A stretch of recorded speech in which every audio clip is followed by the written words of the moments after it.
He paid for thunder. The trailer's gates opened like a cathedral's doors, and the beast stepped out as if the night itself had spilled into daylight. A black stallion, ribs corded with muscle, mane blowing like a shadow. He stamped the dirt, tossed his head, and the heat of the paddock answered him with a visible ripple. Dust rose, caught the sun, and the town quieted to watch. Jonathan Hale had given him a name that matched the sound of his own bank, Thunder. He had flown the stallion in from a breeder 2 states away, had paid what he liked to call a prestige for him, and had a ledger in his head that measured every pound of reputation he could add with a single good animal. He stood on the back of his truck like a man on a terrace, one boot planted on the metal lip, hat tipped to shade eyes that expected applause. 50,000, he announced to the circle of people already crowded around the pen, his voice cut across the prairie hush. It wasn't just a number, it was a gauntlet. 50,000 cash to the man or woman who can ride this horse 2 calm laps. No tricks, no impressing me with rope work, calm, 2 laps. If you make him look like a finished beast, you walk away with the prize, and I walk away with my dignity intact. Laughter circled like vultures. It wasn't all cruel. The town's easy mockery was part of its own rhythm. But there were lines of hard faces who believed money should mean mastery, and they warmed with the thought of teaching a billionaire a lesson in humility. That was the delicious part for some. Public spectacle, one man's pride as the evening's entertainment. Thunder's nostrils flared. He smelled the people, the heat, the fear. He had been through a dozen men's hands already, shipped in with a pedigree and with a temperament like weather. He was the kind of animal people pretended not to respect. Brilliant enough to be dangerous, beautiful enough to make men gamble their egos on him. Men stepped forward. They were the sort town's stories are made of, local tamers, whose names the crowd knew and had cheered at rodeos. One by one they showed their skills. Ropes whipped, leather cracked, voices barked. All of it fell short. The first attempt was a show of muscle. Eli Turner swung a lariat with an old rhythm and then tried to pin a lead tight across Thunder's chest. The horse exploded sideways, hooves carving the packed earth. Eli's hand slipped. He tasted dust. He stood after a long minute, face pale under his beard, and the crowd clucked sympathy and unease. "Noted," Jonathan called with a smile like a shutter closing. Next came a younger man, Mason Reed, who believed speed was a substitute for patience. He rode a borrowed gelding to the corral, hopped off like a showman, and charged Thunder with a crop. Thunder didn't bow to the crop. He moved like a storm and threw Mason's legs as if flinging a rag. Mason hit the dirt hard enough to make the county nurse fold his hat over his eyes. The crowd's laughter turned thin. Somebody had clapped too long, and the sound stopped halfway. One by one, they tried to break him, or rather they tried to crush him into obedience. Ropes twisted, boots slipped. Thunder's eyes were wild, and there were short, sharp noises from his chest. Noises the more experienced men in the crowd understood as stress rather than malice. He lashed and lunged at hands that smelled of sweat and anger. Jonathan's face shifted when the expensive way of handling things failed. Pride is a paper crown, handsome until the rain starts. He had promised authority by association, by the horse, by respect. Instead, men fell, and instead of being a spectacle of triumph, his purchase became a parade of failure. The ledger in his head started to show red. In the stands, people took sides. There was Cole Renner, who had a way of making his laughter sound like judgment. Cole leaned on the corral rail and spat. "Buying a horse don't buy you courage, Hale. It buys you trouble." He rapped his knuckles like a metronome against the post.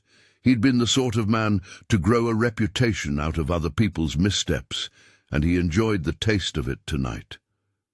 Isabella watched from the edge of the crowd. She stood back from the rail, hands deep in a pair of scuffed gloves, a plain coat pulled close against the sun's heat.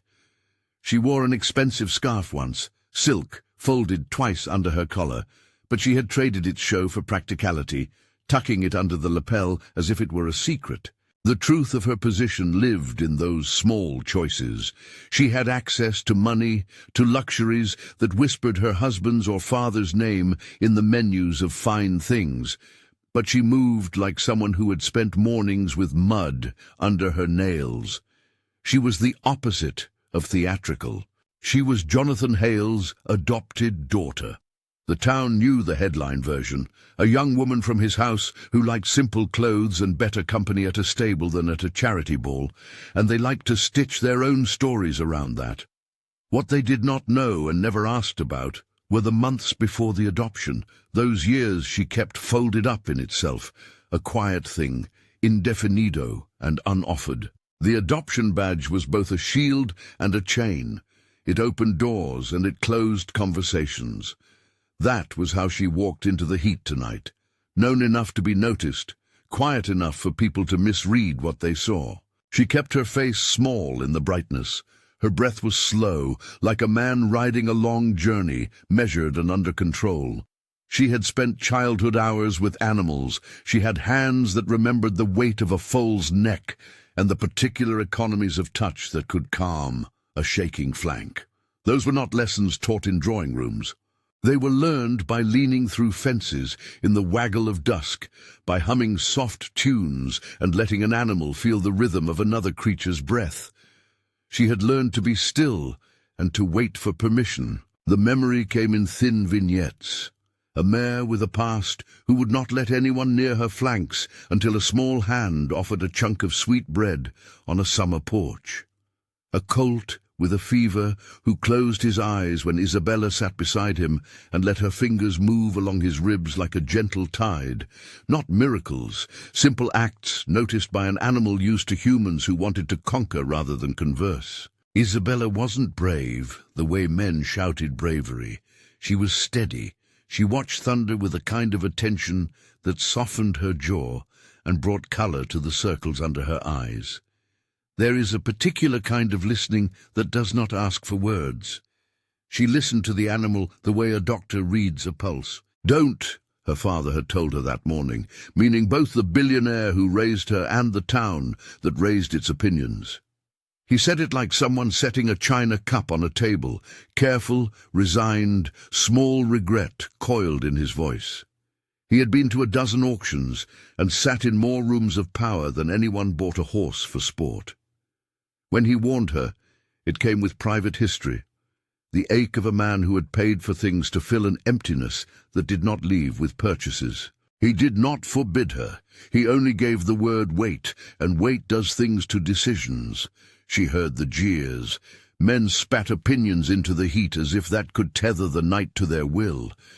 "She'll get bucked off like the rest," Cole muttered loud enough for half the circle to hear. The crowd liked certainty even if it was mean. They liked to line up to show what they thought of someone who seemed to belong to a higher class but chose to stand in muck with them. Isabella might have been hurt by it. She was not vain. There was a humility to her that could have been forged by both absence and abundance. She understood that people liked simple stories. Rich girl tries to prove something and fails. She was not trying to prove anything to the crowd. She had reasons of her own. Money, in the way of towns and ledgers, was one of them. There were unpaid workers who drifted into Jonathan's accounts for repairs to barns and for medicines for old mares. Isabella watched the list in her mind like a testament. She knew the way a broken gate could starve a pasture, and knew the small quiet of men who had to choose between replacing a fence or putting dinner on a table. The prize Jonathan had dangled was not just vanity. It was the sort of thing that could pay for a month of repairs and breathe calm into the days. That was the practical part of her decision. The other part, the part that moved her as much as any practical ledger, was that she could see fear in thunder, and seeing fear, she felt the same quick tug in her chest that had made her sit with the mare at dusk. She surprised herself by signing the sheet. When her name was called, it cut through the murmurs like a bell. A few hands went to their mouths in real surprise. How could the billionaire's daughter stoop to risk a fall in this public theatre? How could she offer that stage to herself? There were scoffs. the kind that warmed the crowd into a low hum of entertainment. Cole Renner barked laughter and raised his hat as if to salute a fool. "Thought she'd be dressing for dinner," he said. He was not a cruel man by nature. Cruelty is heavy. But he enjoyed being the comedic vein in a crowd's expectation, and his voice found the center of the amusement. Isabella felt the laughter like a wind against fabric. Her hands tightened on the rope she'd wrapped and unwrapped absent-mindedly, and she put a small square of something wrapped in wax into her pocket. It was ordinary, a sugar cube wrapped in cloth, her own token, borrowed from a memory of a mare who liked sweetness, a detail the crowd would never see unless she chose to make it part of the story. When she climbed into the corral, the sound shifted. The prairie seemed to inhale all at once. There is a social gravity to the moment a woman steps into a ring where men have been battered by failure. The contrast is sharp enough to be audible. Some of the noise moved to the edges, to whisper. The old men who had known her since she was a child watched differently, not because she was family of a billionaire, but because they had seen the way animals used to acknowledge her on quiet mornings. Jonathan's face tightened as she took the lead. His pride did not allow him the sort of tenderness that bows easily. Yet there was the oddness of paternal worry.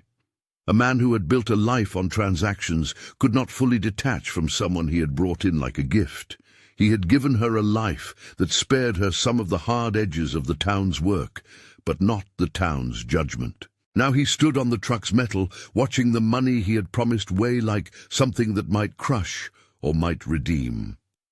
"She doesn't need the money," someone said from the stand, meaning the blonde talk that travels in small towns. She belongs to his table, not theirs. But Isabella did, in a way that made the phrase meaningless. She belonged neither to a table nor to a fence alone. She belonged to a slow practice of attention she had learned from animals and from avoiding the center of rooms that did not require work. Thunder did not look at her at first. His eyes flicked across the crowd like radar, seeking threat in the sound of boots. He scented the air and found for a moment only the animal heat and the smell of sweat and spiced coffee from the concession stand. People moved like predators, and his body answered like a bell. She did not approach him like the men who had come before. She let the corral be the border. She stood still, letting the difference in tempo do its work. Men assumed that stillness was a kindness that could be exploited. Wisdom is quieter than cruelty, however, and sometimes incomprehensible to a crowd that uses noise as proof. She let her breath shape her with the subtlety of a metronome. In the silent language between creatures, rhythm matters. She placed her hands on the rail with deliberate slowness, palms up as if offering. That simple position made the world tilt slightly. She was not a challenger, she was a companion waiting for permission. The very first man who'd come close had carried himself like a judge. He had wanted to prove the billionaire wrong and himself right. Thunder's reaction to that was elegantly savage. The horse remembered the force and mirrored it into behaviors that punished anyone who mimicked violence. Isabella did something that surprised half the crowd. She opened her palm and offered a scent of sugar. The cloth in her pocket made a small crinkle sound that in itself felt like a secret. She did not move quickly. Quickness was chaos, and Thunder had learned to fear chaos. Instead, she shuffled her weight a fraction, taking the time to breathe, to make the air between them an argument neither for nor against. The horse's ears twitched. For a long, suspended moment, nothing else existed. No hat-tipped jeers, no money, no ledger. There was the quiet and the intake of a hot breath. Thunder's chest moved like a drum pulled taut. The crowd held a collective impatience. The men who had failed before tapped their boots and checked their watches, like magicians who had lost a trick. Isabella's mind slowed. Her pulse was a familiar rhythm, and she let it become something the horse could track. There was a technique to it, not mystical, but painstakingly practical. Breathing at the same frequency, making a body that did not predict sudden motion, voice as low as a shadow. She made no show of gentleness. She offered instead the accuracy of attention. When Thunder glanced at the candy, it was curiosity that nudged him first. He inhaled. The scent of sugar is not news to a horse. It is a rumor of kindness. He cocked his head, then shifted weight, then took a step with a forehoof. The step was small but decisive, a slow-mo portion of movement that the crowd could not categorize. The man next to Cole cursed softly, a sound of disappointment like a snapped string. "What's she doing?" someone muttered. The question was both mockery and disbelief. Isabella didn't answer. She could have told them, perhaps, about the years by fences and the bread on a porch, but the telling would have been a lecture and would have hardened the moment into argument. She kept it small. She let her hand rise, slow as a tide, and touched Thunder's neck at the crest where the mane met the shoulder. The movement was careful, not commanding. Thunder's shoulders were warm and tight. He flicked his ear but did not pull away. He let her hand rest there, an anchor like a dropped stone in a trout stream. For a brief second his muscles loosened, as if some invisible hand had undone a knot. The crowd exhaled, not always in relief, but in the recognition that something important had shifted. Isabella fed him the sugar. She did not throw it. She did not exaggerate the offering. It was a small cube in floured fingers. She held it out until Thunder took it with a near-delicate hesitation that would have been comic if not for the high stakes. The sugar slipped into his mouth, and he moved his jaw like a man tasting forgiveness. "Lucky bite," someone whispered. It was not luck. It was an economy of gestures, built over years and lessons that did not bear flashy names. It was the way she had learned not to suggest violence and not to be the story the animal already feared. The crowd's mood changed, like a sky that had been overcast, and then found a slit of sun. Laughter thinned, replaced by the small, acute sound of interest. Jonathan Hale's posture altered. His shoulders dropped a fraction, as if the weight of waiting had slid off him, but the ledger in his head still read nightmarish margins. He had wanted dominance for a different reason than the tamer men. Where they were proving competence, he wanted confirmation of his own vision. Isabella slipped a loose rope around Thunder's neck. It was not a halter in the formal sense, only a light lead. She did not cinch it tight. The crowd had expected hardware, showy implements, a demonstration of control. They watched instead the choreography of restraint, a leash as an offering rather than a fetter. She stepped onto the horse's flanks, one hand sliding to the withers. She did not mount like a stunt. She moved as if following a mutual agreement already in place, like taking a seat on a bench with someone who had invited you. The saddle was absent. The city-bred part of the audience gasped softly at the absence. Horses know the difference between a hand that instructs and a hand that cradles. Her fingers found the curve of Thunder's neck, like a conversation resumed after time. For one slow circuit, the world went very narrow.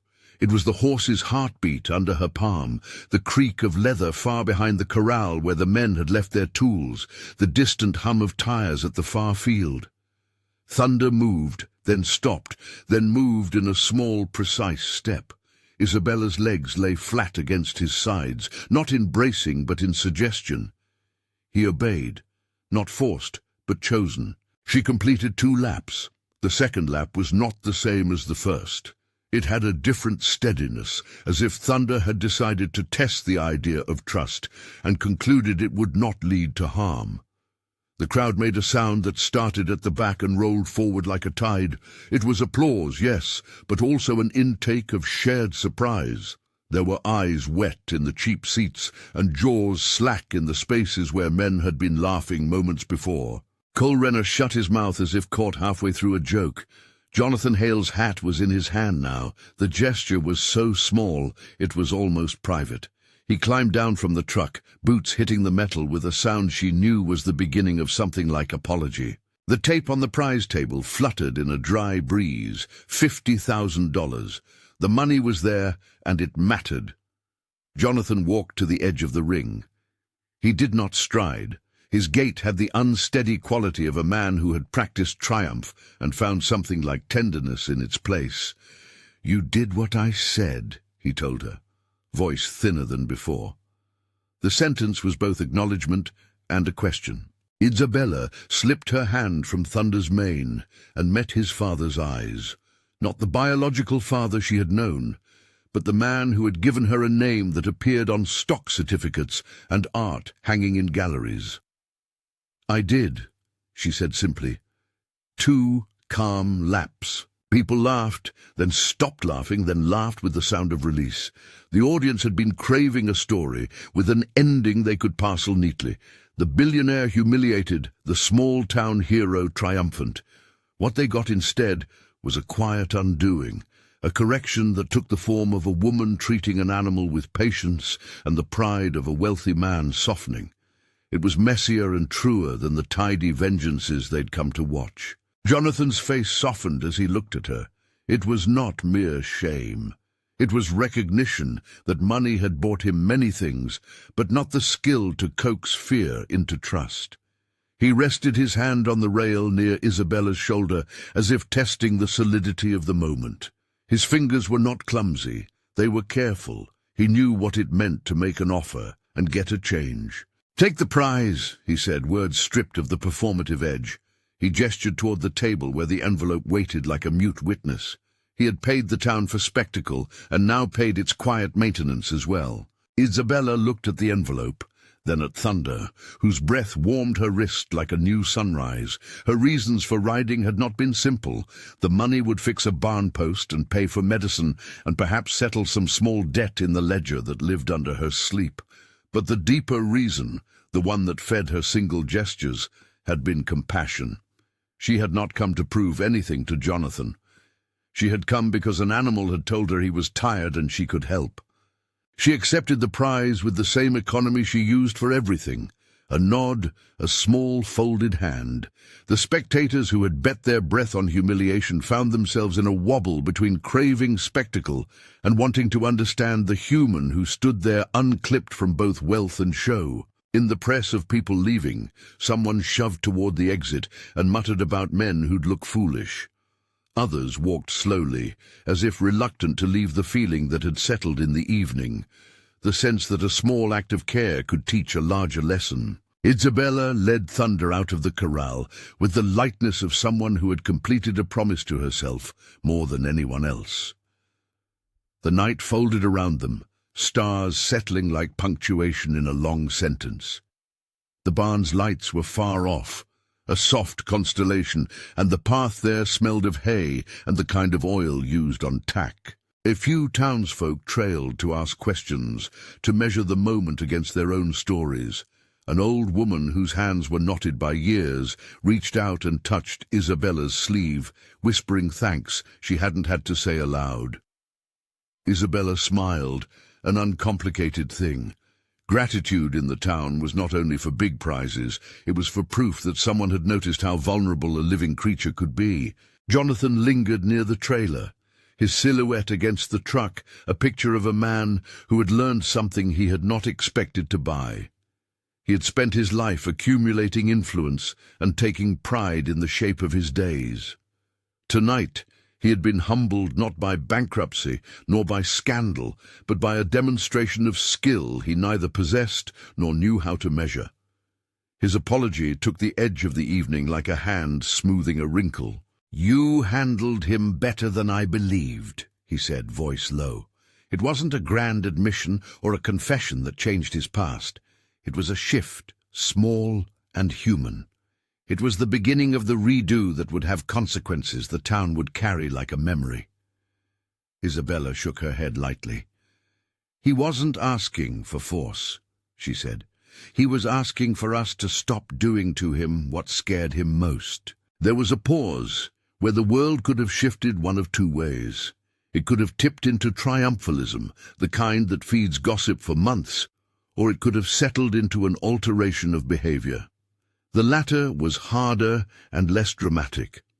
Jonathan looked at his hands as if they were foreign objects. He nodded once, not because it pleased him to be corrected, but because he recognized something he had not noticed before. Empathy can look like humility in a man who had not worn it much. As they walked away, a whisper from the crowd perked up like a cat. "He's offering a position at his stables," someone said. The sound moved like a rumor and shaped the contours of what might come next. A chance for Isabella to translate this quiet skill into something more steady, to be recognized not only by those who had once lined the rail with laughter. But the story was not finished. There were threads to be worked, conversations to be had about what exactly the position would mean, about whether she would accept a role under the man who had had the money but not the touch, about what the townsfolk would think if the billionaire's daughter took a job that would keep her in the dirt more often than in any mansion. There were debts and repairs, and the way power reconfigures itself when confronted with humility. Thunder's breath warmed Isabella's hand as they crossed the lot. She could feel the horse's muscles relax under the measured press of her palm. He was not docile, he was cautious and alert in a new way, a sentience reshaped by a small act of trust. The evening's light drew long shadows behind them, and the town's laughter subsided into a more thoughtful murmur. Someone asked if she would go fast in the ring the next time, like the thrill riders who turn rodeos into festivals. Isabella looked over her shoulder at the trailer, where a man was folding a tarp and tied a knot in the rope, as if fastening a thought. "No," she said, "not fast, not show, just steady. That's how you keep them." Her voice carried more certainty than the applause. The next morning would bring its own demands. The check would be written, fences might be mended. A man like Jonathan might find himself invited to lessons he had never asked for. There would be phone calls, offers, skepticism, and quiet opportunities. For now, the moment stayed in the space between breaths, a hush like the one that falls in a barn before dawn. As Isabella led Thunder toward the barn, she tightened the strap on his lead once, and then loosened it again, the gesture habitual and careful. The sugar square, now softened and slightly sticky from its use, rested in her palm like a note. She folded it and tucked it into the inside of her glove, as if to keep a secret. The thing she had offered had not been extravagant, it had been exact. Behind her, among a scattering of people who stayed to watch, a face pressed itself into the crowd. Cole Renner's pride arranged like the careful flourish of a hat. He watched them go and could not find an edge to stick his contempt on. His mouth made a small, reluctant shape that could have been the first fold of respect or old men's confusion. Either way, the atmosphere had changed. It would shift the way people talked across breakfast tables and on porches, like a weather pattern rearranging itself to include gentleness. They reached the barn steps. Thunder hesitated, giving one small bark of impatience, a horse's version of checking to be sure the ground would be stable.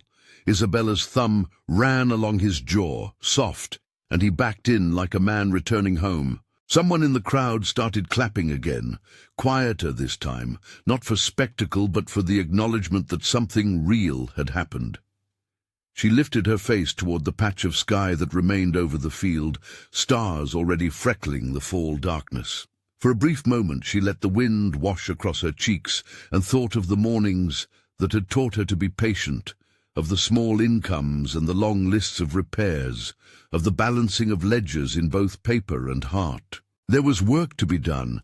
There would be offers to consider and decisions that would shape lives, but in that frame, with Thunder's steady breathing at her side, there was something that felt like a promise, not a guarantee, not a miracle, but the plausible possibility that a single patient act could shift the pattern of many days. If this story touches you, consider subscribing for more like it. Quiet moments that change a town, one careful act at a time. The night closed in, and Isabella led Thunder into the pen. She loosened the rope gently, letting him choose when to lie down. He did not sleep that night the way a cow would in a meadow. He remained alert, ears moving like cathedral doors. Yet he stood calmer, a creature that had decided to trust in increments. Jonathan folded his hat and walked away with a weight in his chest that felt like learning. He would say the right things in the days to come, and he would reach toward recompense and offer practicalities. But some things did not fit into a ledger. The way a person stands, the quiet that follows a bold act corrected, the way a child-adult relationship bends and flexes in real time. This is where the evening left them. On the threshold, the money on the table, the crowd returning to its houses with new words in their mouths. The barn smelled of oats and oil, and the simple, clean work of hands that know how to fix what is broken. Isabella sat on a hay bale and pressed the sugar into her glove until it vanished. Small tokens have a way of holding the memory of a choice. She did not sleep much that night, not for worry but for plans. There were conversations to have with the man who had raised her, and there were men in town who would measure her by this single act and want to see whether she would take a role in the stables that was both offer and change. Acceptance would carry with it a long list of trade-offs.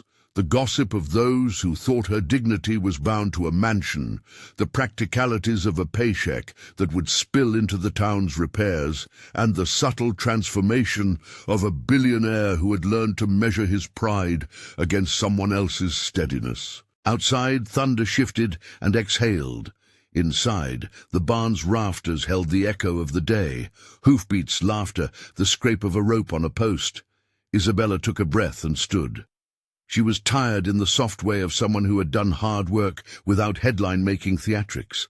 The prize lay in the next day's envelope. The true prize lay in the horses who would be saved from the heavy-handedness that had so often been mistaken for skill. She stepped out into the night and looked at the horizon.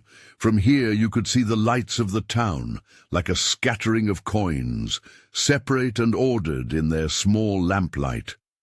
There would be offers and speeches and a predictable parade of opinions. There would also be steady work, the sort that mends fences and arranges hay and sits up in dark hours with a fevered animal. Isabella opened the barn door and let thunder pass. He nosed at the trough with an almost boyish greed, the sugar remembered and then discarded like a story now told. She went to the tack room, fingers finding familiar hooks and worn leather, and thought of the morning that would come with its work and appointments. There was a stir at the edge of the lane. A truck idled, lights on, and a figure leapt down with a quick step that matched the crowd's impatience. It was Cole, not moved by charm, but stirring with something close to curiosity. He walked up, dust catching the light like a halo of small judgments. "You did well," he said, the admission squeezed through years of being the town's loudest critic. Isabella nodded. It was a start. Cole's jaw twitched. "You gonna keep at it?" She smiled in a way that didn't promise anything she could not keep. "Yes," she said, "for as long as it matters." He watched her, and the night swallowed the rest of his reply. There are small changes that do not make headlines. There are seeds planted in the ways people talk to one another afterward. For now, the town would talk, and the billionaire would measure his next move. Isabella would sleep with the echo of hoofbeats in her ears and the small, folded sweetness in her glove. She knew that the real work would begin when the money had been cashed and the offers signed, when she would have to decide how to hold her life between a house of wealth and the plain truths of a stable. The gate closed behind Thunder with a soft clank. In the quiet, the sound was a punctuation mark that could have meant an ending. Instead, it sharpened into a hinge. The night had broken an assumption, but not the lives of those involved. It had offered instead the possibility of repair, of small apologies, and of a man in a hat learning to ask. Isabella sat on the low step of the barn and watched the sky. She could not know yet whether the change would hold. The town had a long memory, and the wealthy man had a shorter attention span than he pretended. But there was a steadiness inside her that would not be purchased away. She had ridden as she'd lived, with hands that measured and a patience that waited for consent. Soon there would be talk of positions, of salaries, of whether she could remain both the billionaire's daughter and the woman who preferred dirt to crystal. For now, however, she folded her hands in her lap and let the sound of Thunder's breathing anchor the small-grown happiness that had come from doing the right small thing at the right time. The next morning would bring its own decisions. The prize envelope would be opened, deals would be discussed, and the town would measure all of it against its appetite for stories. But for the moment, the barn was a small country of quiet deservedness, and Isabella sat in the middle of it, a woman who had stepped into a ring of scoffs and left with a horse that had chosen her. The story had changed. The future held a dozen choices. She folded her scarf and set it on the bale, then stood and walked toward the tack room, the night following her like an attentive animal. Dawn came soft and patient, the kind of morning that seemed to practice its own courtesy before the sun made a grander entrance. Isabella woke to Thunder's breath warming the inside of the stall like a quiet promise. The sugar square was gone from her glove. What remained was a faint tack of sweetness on her fingertips and the memory of a night that had rearranged more than one person's assumptions. She moved with the economy of someone who had learned to conserve strength. The stable smelled of old hay and linseed oil and the small, sharp scent of horse sweat. Even smells here were that honest kind of workaday. Thunder shifted as she stepped close, and his ears twitched toward her in a motion that was no longer reflexive distrust, but a recognition that lived in muscle and habit. He nudged her palm, the kind of request that needed nothing louder than the press of a hand. They had a short ritual now, a quiet inspection of the hooves, a check of the girth, a soft conversation in the language of fingers along a flank. It was not the thing that would make headlines, but it was the thing that kept animals alive and people fed. Isabella felt a small relief bloom at the center of her chest. A mountain of decisions might be coming, but for the moment a job had a beginning. By 9, the town had a way of waking at once. Business owners unlocked their doors, a haze of diesel drifted from pickup trucks, and the diner put out a pot of coffee like a lighthouse sign. Isabella led Thunder from the barn into the pale morning and found Jonathan waiting at the edge of the lane, hands in the pockets of his coat, though it was warm for his usual style. He looked smaller without the truck's back as his platform. The fortune on his shoulders had not left him, but it had been softened by the night. He greeted her without the fanfare he sometimes used at charity events. He said her name, plain and simple. "Isabella," he began, the syllables careful. "I thought about what I wanted to say last night and what I ought to have said before." The confession was uneven. He was a man learning to put tenderness into speech. She listened. She had no interest in rehearsed speeches or grand declarations. If he wanted to offer something, she would measure it by what it could actually fix. "There are barns that need boards," she said, nodding. "There are mares who need medicine. If you want to help, help where help is needed." Jonathan's eyes shifted to Thunder, as if the horse were a witness or a judge. "I want to be useful," he said, "in ways that matter and—" He hesitated, looking for the right metric, "and in ways I didn't understand before."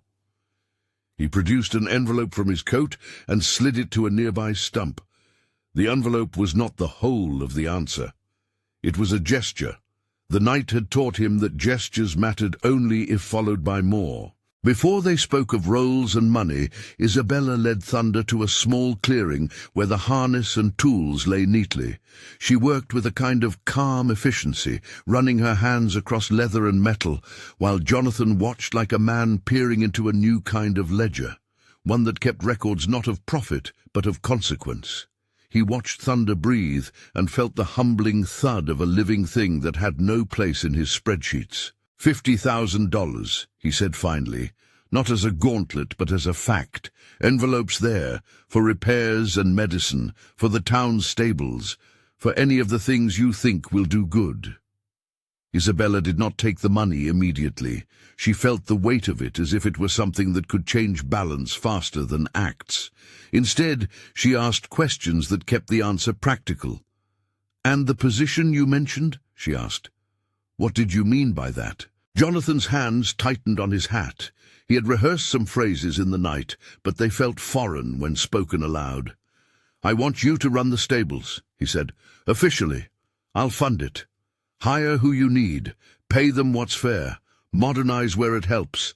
You'll have autonomy. I don't want to own your work." The offer was enough to make the twitch under Isabella's skin that came from being accountable to more than herself. Autonomy was the key phrase. She had seen offers given as a way to be thanked, while being expected to be grateful forever. She had seen obligations wrapped in velvet and sold as honor. Authority without trust had been on show more than once in town. "Autonomy?" she repeated, idly brushing Thunder's flank. "Yes," Jonathan said. "You decide what happens at the stables. I'll clear the funds for repairs and training. I'll also put into a fund for emergency care for animals in town. No strings to endorsements or charity galas. I don't want to own what you do, Isabella. I want to support it and, if possible, learn." It was an offer that carried risk and room. Isabella could accept and be tied to a man whose mistakes lingered longer than his apologies, or she could ask for a different sort of arrangement that kept the work in the community's hands while using his resources to lift the weight. She asked, "Will you let me hire people from town? Not just a payroll for show, but real wages for those who show up, day in and day out?" Jonathan's reply was immediate. "Yes, I'll include a payroll and training budget. I'll make sure the vet is available for an initial period and that we have equipment. I'll set up a grant to help fence repairs. Anything practical you say I need, we'll fund." Isabella thought of the list she'd been keeping in her head. A sagging east fence, the stallion's old shoes, a vet who'd been charging on credit, and a woman named Lena whose mare had a cough. It was not glamorous. It was the kind of work that rearranged hours and wages and pride. She accepted the envelope but slid it into her pocket sideways, folding the paper like a bookmark for decisions. Then she set conditions. A written agreement that guaranteed the funds for repairs and a payroll commitment for a year, local hiring first, and the independence to manage the stables. She asked for accountability meetings every month, not for show, but to ensure the money did what it was meant to do. Jonathan signed without theatrical flourish. His signature was not a purchase, it was an attempt to translate regret into practical repair. He shook her hand, and for a heartbeat they were collaborators in the small work of mending fences. Word traveled quickly. By noon there were men with toolboxes and women with work gloves gathered beside the barn. The morning's news was a small, precise thing. Money for repairs, jobs for locals, medicine for the animals. Conversations that had begun as gossip now turned to logistics and to the sound of hammers and saws. People liked certainty, but they liked even more the relief of a problem being addressed. Isabella moved like a conductor, assigning tasks, making sure the right nails went to the right board, and checking the vet's lists.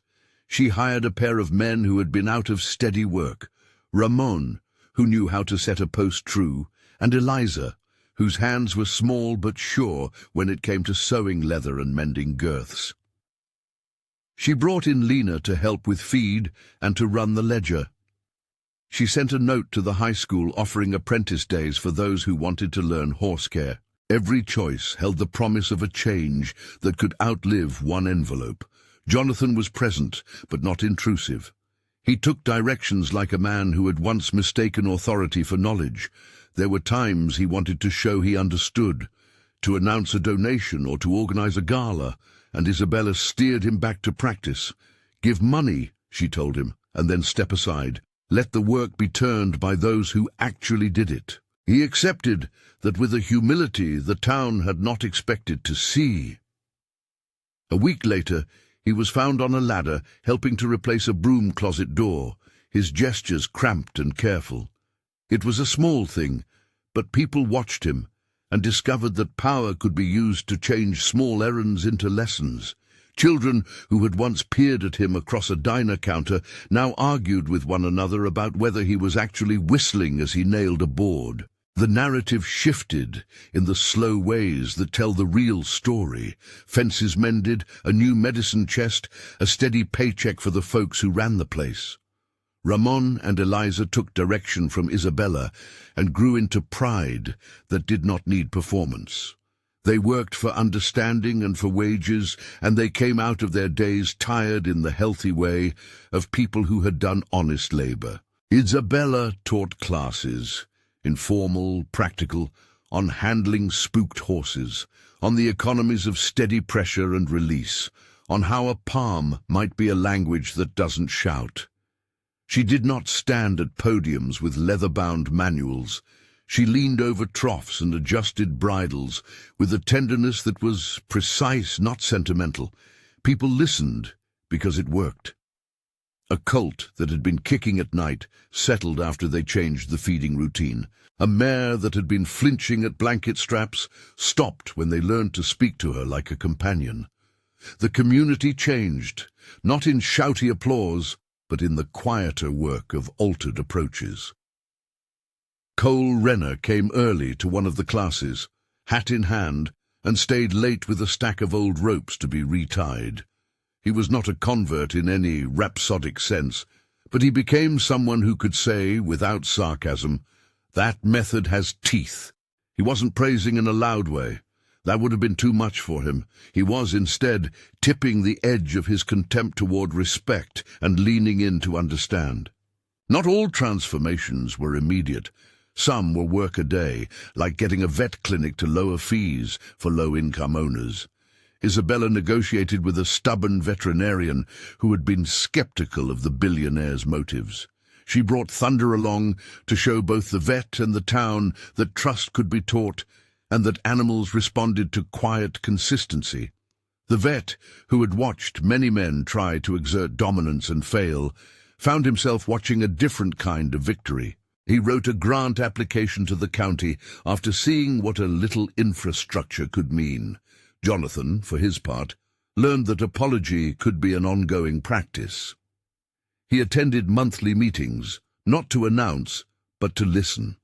At first, he sat back, reading the minutes as if they were profit and loss statements, trying to pass the new thing in terms he could measure. Over time, he surprised people with small acts that were not performative, bringing coffee for the crew on cold mornings, asking about the needs of the animals instead of asking who would show up to the next gala.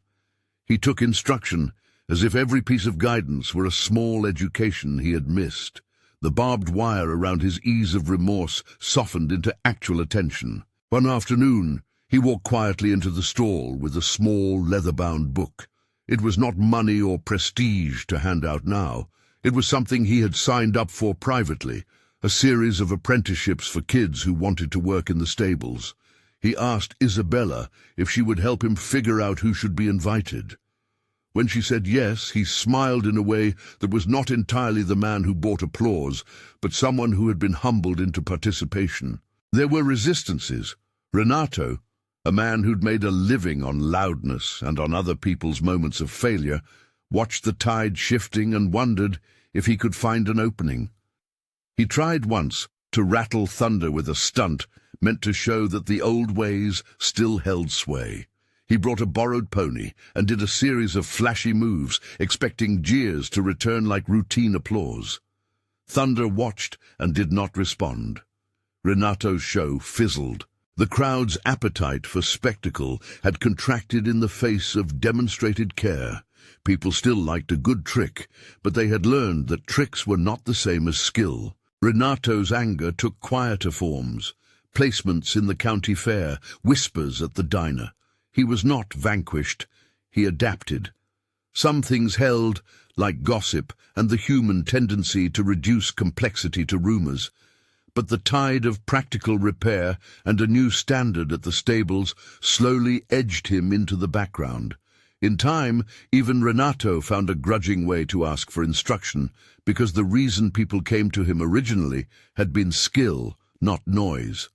As the months passed, Thunder grew steadier in a way that was easy to miss until a child leaned to pet him, and he did not flinch. He was not broken or tamed into mildness. He was an animal that felt safe enough to be present. The horse that had once laced his chest with an energy that invited chaos now carried himself with a watchful calm. Children whose eyes had once widened at the idea of a frightening horse now walked past Thunder with confident small hands. The town's breakfast conversations changed. There were fewer cynicisms about the billionaire's next stunt, and more talk about the new apprentice program or the vet clinic's new hours. People who had once mocked Isabella's scarf now complimented Ramon's neatness or Eliza's fixed girths. The economy of attention had shifted from spectacle to maintenance. Isabella had expected gratitude and had found something better, steady work. She had expected judgment in some quarters, and initial jabs came with the territory. But she had not expected the small, accumulating satisfactions of practical outcomes. A fence that no longer allowed foals to follow a mother into the road. A mare that gave birth in proper conditions because of a timely vet call. A month's wages that softened the edges of people's lives. Her relationship with Jonathan settled into an unusual thing. A business-like warmth that had an undertone of family without the messy scripts of charity.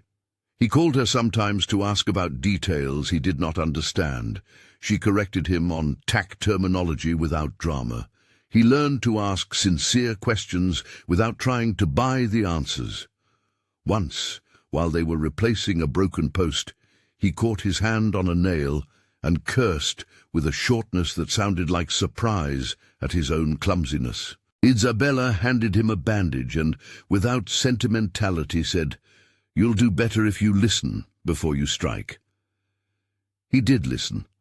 The town watched him learn not to be the center of every scene. It was not instant redemption, that is the kind that belongs on stage. It was a measured, sometimes uncomfortable, re-education.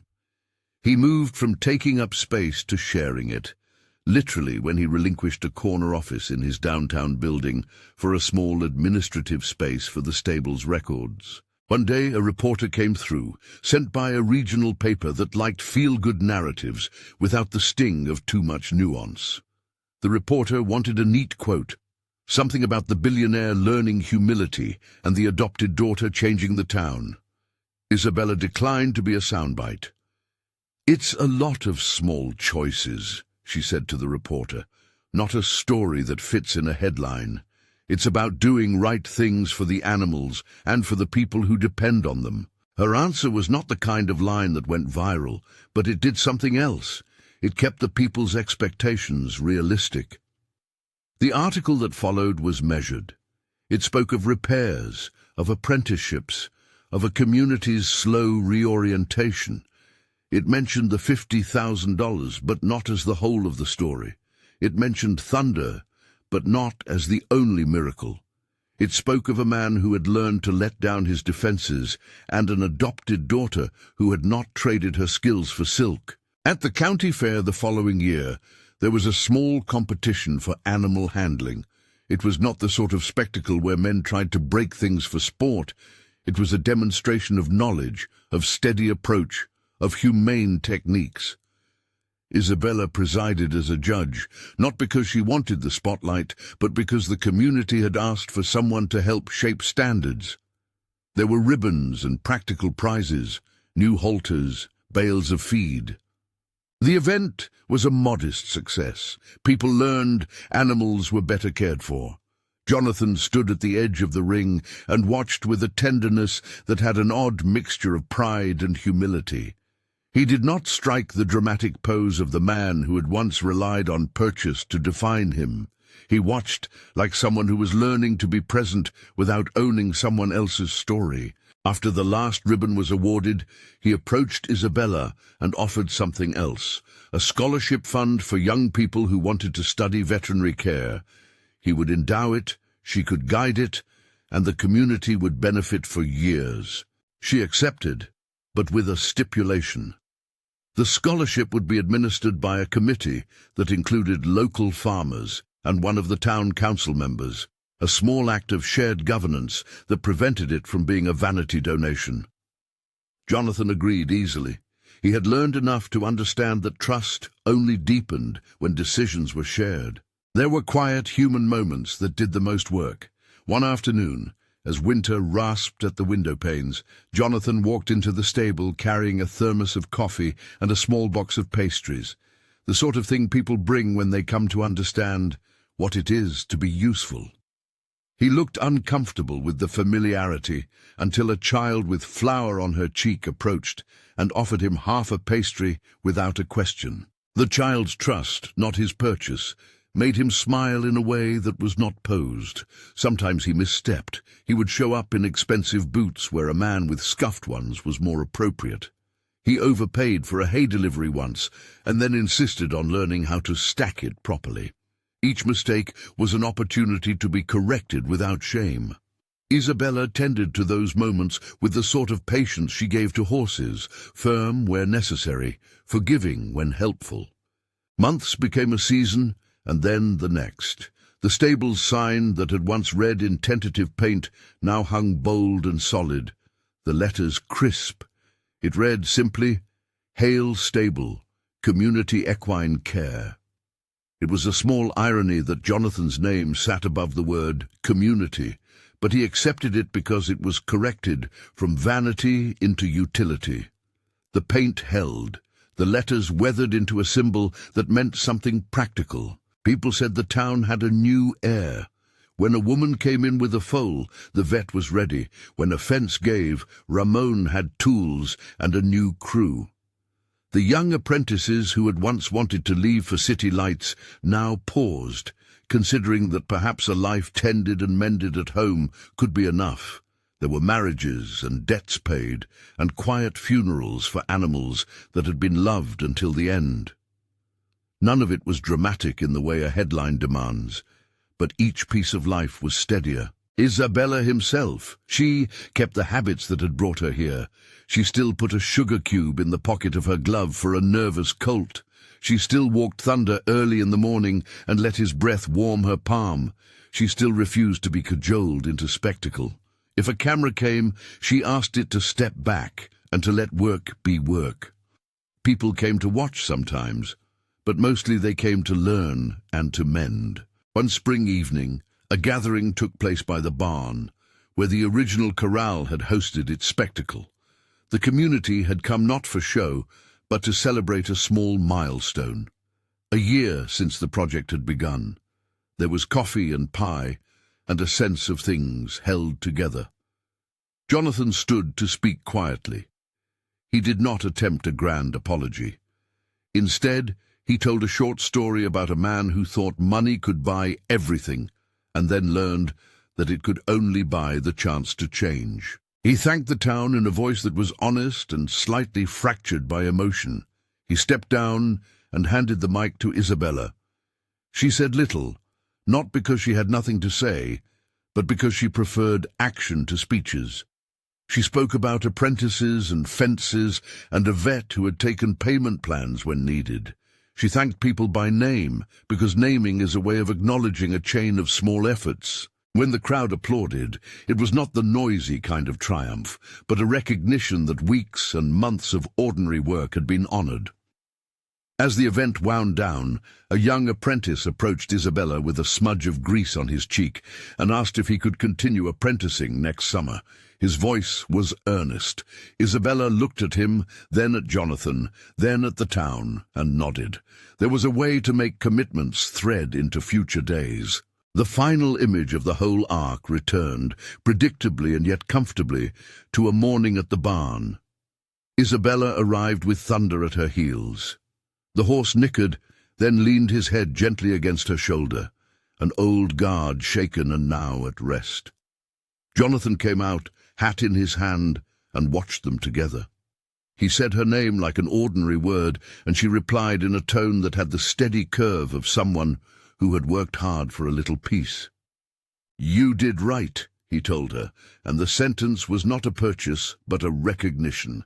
It carried in it the education of a man who had used money to fix things that could be fixed, and who had learned to respect what could not be bought. He helped, sometimes clumsily, with the smallest chores, sweeping, hauling a wheelbarrow, fetching a stray halter. He did not try to be the man who led the room. He was content with the humbler tasks and with the slow task of becoming less self-important.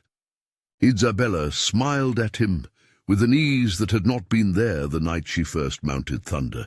She did not smile because he had given money, but because the man he was becoming was one who could listen and give oversight without absorbing the story. They had not resolved everything. Old resentments do not vanish like dust with a broom. But there was an altered tenor to their relationship, practical, mutual, and firm in its boundaries. When the sun rose high enough to throw clean light across the barnyard, Thunder shook his mane and stamped, the old energy present but met now by a tempered hand. He trotted forward, and Isabella mounted with the same calm that had first shocked a crowd. They walked down the lane together, a routine that read as natural as the town's new habit of doing right. People watched them pass and went about their mornings differently, not because they were told to, but because they had seen the demonstration of quieter things, patience, practical generosity, humility, turned into practice. The billionaire had been given a lesson, not as punishment, but as a chance. The adopted daughter, Isabella, had not only reclaimed an old skill, but had translated it into a public good. The barn settled into a hum of work, tack cleaned, feeds measured, an apprentice practicing leading with a hand that had finally learned gentleness. Thunder nosed the stall door as if to remind everyone that animals live by practical trust rather than rhetoric.